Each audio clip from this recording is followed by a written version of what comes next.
एक किंग में और एक ग्रेट किंग में एक डिफरेंस जरूर होता है। ग्रेट किंग को हमेशा ये पता रहता है कि उसका चैलेंजर कौन होने वाला है, फ्यूचर में कौन उसको चैलेंज करेगा या उसका सिंहासन हिला सकता है। इसलिए वो टाइम से पहले ही अपने चैलेंजर्स को खत्म कर देता है, उनकी पावर्स खत्म कर देता है या उनको दबा देता है। ऐसा ही कुछ हमें इंटरनेशनल स्टेज पर देखने को मिल रहा है। यहाँ पर यूएसए आज की डेट में ग्लोबल पावर है, लेकिन उसको दिख रहा है कि चाइना धीरे धीरे ग्लोबल पावर बनने की तरफ आगे बढ़ रहा है। इसलिए वो टाइम से पहले ही चाइना की जो पावर है उसको कर्टेल कर देना चाहता है, उसको दबा देना चाहता है। अब पहले यहाँ पर बात करते हैं कि एक ग्लोबल पावर और रीजनल पावर के बीच में डिफरेंस क्या होता है। देखो, ग्लोबल पावर क्या होती है, जैसे कि यूएसए, उसको ये पता होता है कि जो पूरा ग्लोब है वो उसका एरिया ऑफ डोमिनेंस है। मतलब कि वर्ल्ड में कहीं पर भी कुछ भी होगा तो उसमें हमारा से रहना चाहिए, उसमें हमारा इंटरफेरेंस रहना चाहिए, डायरेक्टली इनडायरेक्टली किसी भी तरीके से। आप देख भी सकते हैं जैसे साउथ अमेरिका में कोलंबिया का इशू हो, उसमें यूएसए इन्वॉल्व था, या अफ्रीका में अभी कॉन्गो का इशू हो, उसमें यूएसए इन्वॉल्व था।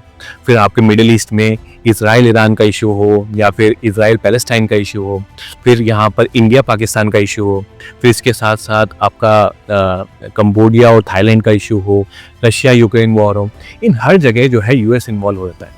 क्योंकि यूएसए को पता है कि भाई वर्ल्ड की जितनी भी प्रॉब्लम्स हैं उनमें मेरा इंटरफेरेंस रहना चाहिए, तभी मैं ट्रू सेंस में ग्लोबल पावर कहलाऊंगा। इसीलिए आज की डेट में जो ट्रू ग्लोबल पावर है वो यूएसए है। लेकिन चाइना और इंडिया क्या है? चाइना और इंडिया आज की डेट में रीजनल पावर कहलाया जाता है। अब रीजनल पावर क्या होता है? मान लो कि इनका जो एक रीजन होता है उसमें इनका एरिया ऑफ डोमिनेंस रहता है। एग्जाम्पल के लिए इंडिया को लेते हैं। अब इंडिया का जो साउथ एशिया है वो उसका एरिया ऑफ डोमिनेंस है। मतलब कि साउथ एशिया में अगर कुछ भी होता है तो वो डायरेक्टली इंडिया की प्रॉब्लम रहती है। अगर श्रीलंका में कुछ हो रहा है तो भाई वो इंडिया की प्रॉब्लम है, इंडिया डायरेक्टली जाके इंटरफेयर करेगा। जैसे 1990s में एटीटी की जब प्रॉब्लम हुआ तो इंडिया ने जाकर डायरेक्टली इंटरफेयर किया, अपने फोर्सेस वहां पे भेज दी। अभी रिसेंटली जब श्रीलंका का जो है डेट प्रॉब्लम हो गया तब इंडिया ने क्या किया, इंडिया ने पैसा दिया श्रीलंका को बेल आउट कराने के लिए, क्योंकि उसको पता है कि श्रीलंका जो है मेरे रीजन में लाई करता है और ये मेरी प्रॉब्लम है।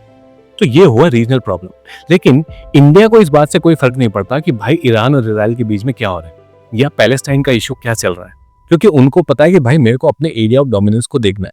मुझको अभी ग्लोबल पावर बनने का कोई शौक ही नहीं है। वर्ल्ड में क्या हो रहा है वो मेरी प्रॉब्लम नहीं है। इसलिए जब भी कोई ईरान इसराइल ये सब इशू होते हैं तो इंडिया एक स्टेटमेंट इशू कर देता है कि भाई यूनाइटेड नेशन के थ्रू रूल्स के थ्रू जो है सेटलमेंट होना चाहिए, नेगोशिएशंस के थ्रू सेटलमेंट होना चाहिए। लेकिन वो कभी भी जाके इंटरफेयर नहीं करता, क्योंकि उसको पता है कि भाई मैं ग्लोबल पावर नहीं हूँ और ये मेरा एरिया ऑफ डोमिनेंस नहीं। तो चाइना और इंडिया जो है वो रीजनल पावर है और यही यूएसए चाहता है। यूएसए चाहता है कि चाइना भी जो है वो रीजनल पावर बनकर रहे, वो कभी ग्लोबल पावर बनने की कोशिश ना करे। ऐसी कोशिश चाइना ने करने की स्टार्ट की थी जब उसने सऊदी अरेबिया और ईरान के बीच में रिलेशंस ठीक करवाए थे, लेकिन तुरंत ही विद इन 2 इयर्स वो रिलेशंस भी फिर से खराब हो चुके हैं। तो ये कंसेप्ट है ग्लोबल पावर का। तो आज की डेट में सिर्फ यूएसए ही है जो अपने आप को ट्रू ग्लोबल पावर कह सकता है। अब यहाँ पर सवाल ये आता है कि भाई जब वर्ल्ड में इतनी सारी प्रॉब्लम्स हैं, ठीक है, अब प्रॉब्लम सॉल्व कराने के लिए आपको फोर्सेस भेजनी पड़ेंगी, पैसा लगाना पड़ेगा, तो क्यों नहीं यूएसए जो है, अमेरिका जो है वो चाइना के साथ कोएग्जिस्ट कर ले। ऐसा पहले हुआ भी है, क्योंकि 1945 से लेकर 1991 तक जब कोल्ड वॉर खत्म हुआ तब तक रशिया और अमेरिका दोनों एक साथ वर्ल्ड को रूल करते थे। दोनों के अपने एरिया ऑफ डोमिनेंस थे, दोनों वर्ल्ड की प्रॉब्लम्स को सॉल्व करते थे। तो ऐसा अगर वो चाइना के साथ कर ले तो फिर उसका खर्चा भी बच जाएगा, उसकी फोर्सेस कम लगेंगी। लेकिन यूएसए ऐसा करना नहीं चाहता, क्योंकि उसने देखा कि 1991 में जब कोल्ड वॉर खत्म हुआ तब यूएसए को असली में समझ में आया कि ग्लोबल पावर होने का मतलब क्या होता है। 1991 से लेके 2010 तक जितना भी वर्ल्ड में सब कुछ होता था वहां पर अमेरिका की छाप रहती थी। अमेरिका जो बोलता था वही होता था, अगर अमेरिका जो चाहता था वही होता था। तो अमेरिका ने देखा कि भाई असली ग्लोबल पावर होने का मतलब तो ये है कि जब उसके सामने कोई पावर खड़ी ना हो। इसलिए वो कभी नहीं चाहता कि चाइना उसके सामने कभी कोएग्जिस्ट करे या फिर वो ग्लोबल पावर बनने की कोशिश भी करे। इसलिए यूएस की हमेशा यही स्ट्रैटेजी है कि वो चाइना को रीजनल पावर बना के रखे। इसके लिए उसने एक स्ट्रैटेजी बुनी है। उसने क्या किया है, उसने चाइना के अराउंड एक ऐसा वेब क्रिएट कर दिया है जिसकी वजह से चाइना अपनी पेरिफेरी, मतलब कि अपनी नेबरहुड से, अपने रीजन से कभी बाहर ही नहीं निकल पाए, जिसकी वजह से उसका ग्लोबल पावर बनने का जो सपना है वो काफी हद तक डिले हो गया। अब इसकी स्ट्रैटेजी स्टार्ट हुई थी 2010 के बाद, जब यूएसए ने देखा कि भाई ये जो चाइना है ये धीरे धीरे आगे बढ़ रहा है। तो ओबामा एडमिनिस्ट्रेशन ने 2011 में एक पॉलिसी लेकर आए थे जिसका नाम था पिवट टू एशिया। अब इसका मतलब क्या था? इसका मतलब ये था कि भाई जो यूएस ने अपने रिसोर्सेज पूरे वर्ल्ड में एक्यूमुलेट कर रखे हैं, अलग अलग जगह लगा रखे हैं, कभी मिडिल ईस्ट के अंदर लगा रखे हैं या फिर यूरोप के अंदर लगा रखे हैं, उन सबको कम करो और अब जो रियल थ्रेट है, मतलब कि जो उठने वाला है, उसके ऊपर फोकस करो। तो यहाँ से स्टार्ट हुई पिवट टू एशिया। सारे रिसोर्सेज उन्होंने अपने चाइना के ऊपर लगा दिए। तो जितने भी मिलिट्री बेसिस थे उनमें अपनी स्ट्रेंथ बढ़ा दी, वहाँ पर वेपन्स बढ़ा दिए। जैसे एग्जांपल के लिए जापान के अंदर जो वहाँ पर मिलिट्री बेस है यूएसए का, वहाँ पर स्ट्रेंथ बढ़ा दी। साउथ कोरिया के अंदर अपनी स्ट्रेंथ बढ़ा दी। फिलीपींस के अंदर अपनी स्ट्रेंथ बढ़ा दी। फिर ताइवान को जो है आर्म्स बेच दिए ताकि वो चाइना को जो है कर्टेल कर सके। तो ये थी इनकी स्ट्रेटेजी पिवट टू एशिया। इसके साथ साथ जो इनका जो ओशन है उसके अंदर उन्होंने अपने वॉरशिप्स भेज दिए। और आपको पता होना चाहिए कि आज की डेट में सबसे ज़्यादा जो मिलिट्री बेसिस हैं वो किसके पास है? वो यूएसए के पास है। और चाइना के पास कितने हैं? सिर्फ 2, मतलब 750:2। और आज से ही यूएसए प्लानिंग कर रहा है कि भाई चाइना को रोका जाए। तो आप देख रहे हो कितने फ्यूचर की प्लानिंग चल रही है। तो अब हमने समझा कि भाई पिवट टू एशिया क्या होता है कि भाई चाइना को मिलिटरीली सराउंड कर लो ताकि वो जो है डर के रहे, मतलब कि उसको अपनी रीजन में कन्फाइन किया जाए। लेकिन धीरे धीरे यूएसए को रियलाइज हो गया कि भाई ये पिवट टू एशिया उतनी इफेक्टिव स्ट्रेटेजी नहीं है जिससे हम चाइना को रोक सके। इसलिए उन्होंने अपना गेम प्लान अलग लेवल पर ले गए। इस बार उन्होंने जो है चाइना की जो पेरिफेरी है उसको अनस्टेबल करने की कोशिश की है। चाइना की पेरिफेरी का मतलब क्या होगी? चाइना के जितने भी नेबरहुड है उनको अनस्टेबल करने की कोशिश किया, ऐसा लगता है। अब यहाँ पर समझने की कोशिश करते हैं कि कोई भी सुपर पावर ये क्यों नहीं चाहता कि भाई उसका जो नेबरहुड हो वो अनस्टेबल हो, क्योंकि अनस्टेबल जब नेबरहुड होगा तो वो जो है डायरेक्टली उस जो रीजनल पावर है उसके लिए खतरा पैदा होता है। कैसे? पहले है इकोनॉमिक रीजन। देखो, आपका नेबरहुड जितना ज़्यादा स्टेबल होगा, मतलब वहाँ पर जितनी ज़्यादा स्ट्रॉन्ग गवर्नमेंट होगी उतना ज़्यादा वो ग्रो करेगा। हमने एग्जाम्पल देखा ही है कि जहाँ पर स्टेबिलिटी होती है वहाँ पर इकोनॉमिक ग्रोथ ज़्यादा होती है।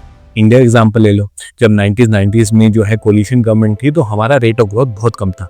लेकिन जब से स्ट्रॉन्ग गवर्नमेंट आनी स्टार्ट हुई, मतलब कि जहाँ पर पॉलिसी पैरालिसिस नहीं है, यहाँ पर डिसीजन मेकिंग एबिलिटी है, वहाँ पर हमारी इकोनॉमिक ग्रोथ अच्छे से होती है। जैसे अभी रिसेंटली मोदी गवर्नमेंट आई है तब से हमारी ग्रोथ अच्छी होती है। तो यानी कि चाइना के नेबर्स अगर अच्छे से ग्रो करेंगे या अच्छे से उनकी इकोनॉमिक ग्रोथ होगी तो उतना ज़्यादा चाइना उनको एक्सपोर्ट कर पाएगा, क्योंकि चाइना की जो इकोनॉमी है वो पूरी एक्सपोर्ट ड्रिवन। तो जितना ज़्यादा उसकी नेबर स्टेबल होंगे उतना ज़्यादा वो ग्रो करेंगे और उतना ज़्यादा चाइना जो है उनको एक्सपोर्ट करेगा। इसकी वजह से चाइना उतना ज़्यादा ग्रो करेगा और जिसके पास ज़्यादा पैसा उसके पास उतनी ज़्यादा पावर। तो ये है पहला रीज़न। अब दूसरा रीज़न समझ लिए, दूसरा है सिक्योरिटी का रीज़न। इसका एग्जाम्पल है म्यांमार का।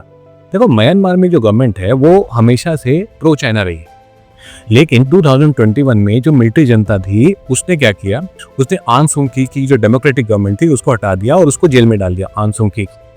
अब उसकी वजह से क्या हुआ कि वो जो पूरा देश है वो बहुत सारे फैक्शंस में डिवाइड हो गया।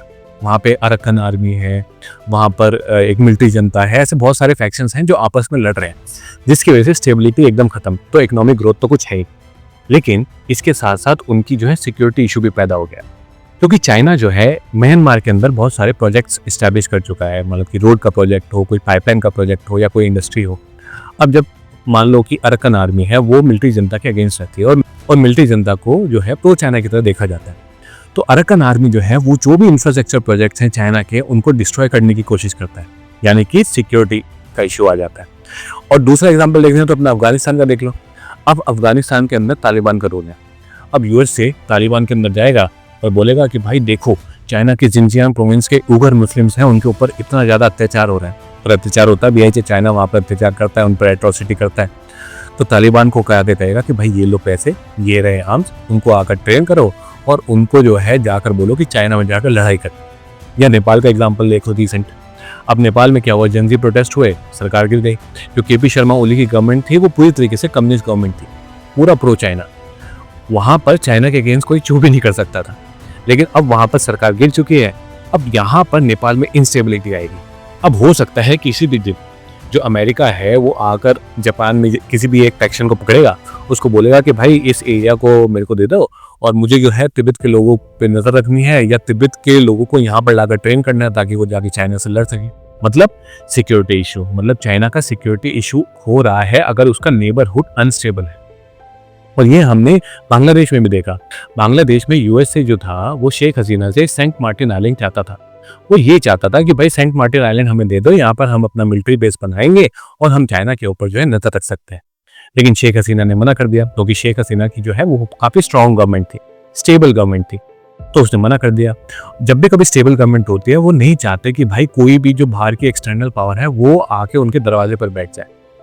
अब क्या हुआ, वहां भी जेनजी प्रोटेस्ट हुए या फिर वो स्टूडेंट प्रोटेस्ट हुए, जिसकी वजह से शेख हसीना की गवर्नमेंट गिर गई।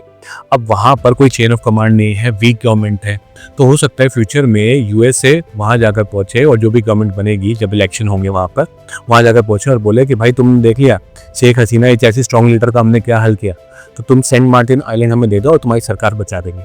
और बहुत ज़्यादा चांसेस हैं कि सेंट मार्टिन आइलैंड यूएसए को दे भी दिया जाए, जिसकी वजह से चाइना के लिए सिक्योरिटी इशू है, क्योंकि चाइना के करीब आकर अब यूएसए का मिलिट्री बेस हो जाएगा। तो ये इशू होता है जब आपका नेबरहुड अनस्टेबल होता है। एक तो आपके इकोनॉमिक इशू होता है और दूसरा आपका सिक्योरिटी इशू होता है। अब बात करते हैं मेन स्ट्रैटेजी की, कि यूएसए की मेन स्ट्रैटेजी क्या है और कैसे उसने चाइना को की पेरिफेरी को अनस्टेबल कर दिया। एक एक करके बात करते हैं। जापान जो था वो पहले एक स्टेबल गवर्नमेंट थी वहाँ पर, शिंजो आबे की। उसके बाद शिंजो आबे का असैसिनेशन होता है। उसके बाद वहाँ पे एक किशिदा करके एक पीएम आते हैं, वो रिजाइन कर देते हैं, उनके ऊपर कुछ करप्शन के चार्जेस लगते हैं। अब एक इशिबा करके पीएम थे, वो भी रिजाइन कर चुके हैं। यानी कि कहा जाए कि जापान में भी जो है इंस्टेबिलिटी आ चुकी है, जिसकी वजह से पॉलिटिकल इंस्टेबिलिटी की वजह से चाइना को खतरा, मतलब कि जापान उस तरीके से इकोनॉमिकली ग्रो नहीं कर पाएगा, जिसकी वजह से चाइना की जो है इकोनॉमिक लॉस और सिक्योरिटी लॉस भी होगा। और सिक्योरिटी इसलिए क्योंकि अमेरिका कभी भी आके जापान को कह सकता है कि भाई मैं अपने जो मिलिट्री बेस है उसमें अपनी ट्रूप्स बढ़ाना चाहता हूँ या वेपन्स ला कर रखना चाहता हूँ। सेम के साउथ कोरिया का है, वहाँ की एक स्ट्रॉन्ग लीडर थी, करप्शन चार्जेस लगे, उन्होंने रिजाइन दिया और अब वो कन्विक्ट भी हो गई। तो साउथ कोरिया में भी इंस्टेबिलिटी। ताइवान ऑलरेडी वो तो एंटी चाइना है ही, और वहाँ पर यूएसए ने जाके अपने आर्म्स रख दिए हैं, मतलब वो ताइवान को अपने आर्म्स बेच रहा है। फिर बात करें फिलीपींस की। फिलीपींस भी जो है अमेरिका का वो एक मिलिट्री बेस है। वहाँ पर भी जो रोड्रिगो करके एक स्ट्रॉन्ग प्रेसिडेंट थे, उनको जो है अभी रिसेंटली जो है डेथ पेनल्टी मिली है। तो फिलीपींस भी उस तरीके की अब स्ट्रॉन्ग गवर्नमेंट नहीं दे पा रहा है, तो वहाँ पर जो मिलिट्री बेस है यूएसए का, वो अपने ट्रूप्स बढ़ा रहा है वहाँ पे। फिर आप इंडोनेशिया का एग्जाम्पल लीजिए। इंडोनेशिया के अंदर जेनजी प्रोटेस्ट हो रहे हैं, वहाँ की सरकार वैसे ही डरी बैठी है।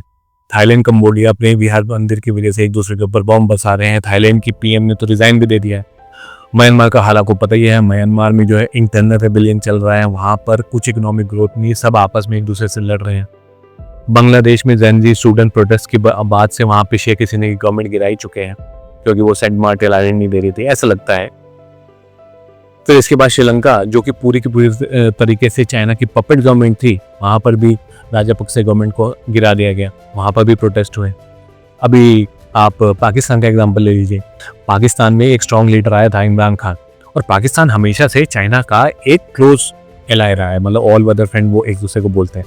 अब वहाँ पे इमरान खान जो था वो स्टेबल गवर्नमेंट दे सकता था, तो इमरान खान को जेल में डाल दिया, तो वहाँ पर भी इंस्टेबिलिटी आ गई।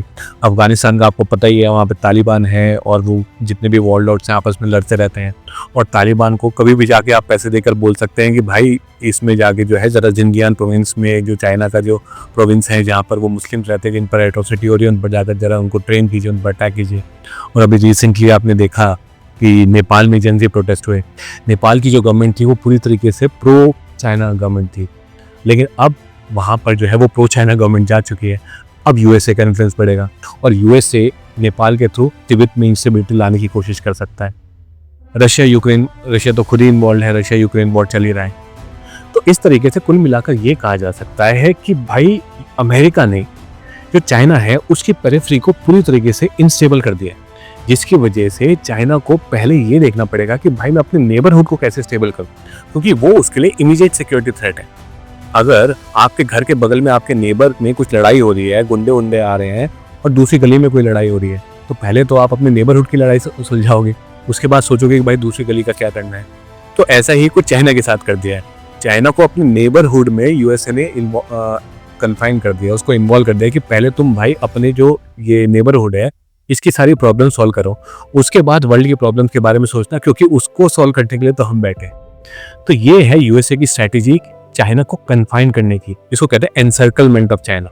मतलब चाइना को चारों तरफ से एनसर्कल कर दिया है और उसको ये बोल दिया कि भाई तुम अपने रीजन में बैठे रहो, अपनी प्रॉब्लम सॉल्व करते रहो अपना, और वर्ल्ड की प्रॉब्लम हम बैठकर सॉल्व करते हैं। तो अब ये कहा जा सकता है कि भाई चाइना का अभी इमीडिएट फ्यूचर में ग्लोबल पावर बनने का सपना तो साकार होने वाला नहीं, और चाइना के साथ साथ जो है यूएसए ने इंडिया को भी कन्फाइन कर दिया है। इंडिया का नेबरहुड भी पूरा अनस्टेबल पड़ा हुआ है, चाहे आप मालदीव्स ले लो, चाहे आप श्रीलंका ले लो, या फिर आप बांग्लादेश, नेपाल, कुछ भी ले लो, पाकिस्तान ले लो। तो कम खर्चे में दोनों काम हो रहे हैं। चाइना को भी रीजनल पावर बनाकर रख दिया है और इंडिया को भी रीजनल पावर बनाकर रख दिया, और दोनों को बोल दिया है कि भाई तुम अपने जो जो नेबरहुड के जो झगड़े हैं उनको सुलझाओ, वर्ल्ड की प्रॉब्लम हम सॉल्व करेंगे। तो इस तरीके से ये स्ट्रैटेजी है यूएसए की, चाइना को रीजनल पावर बना के रखने की और अपने आप को बहुत लंबे टाइम तक ग्लोबल पावर बना के रखने की। आपको ये वीडियो कैसे लगी? अगर ये वीडियो अच्छी लगी तो लाइक करो, और ऐसी और वीडियोस के लिए सब्सक्राइब जरूर कर लेना। Thank you.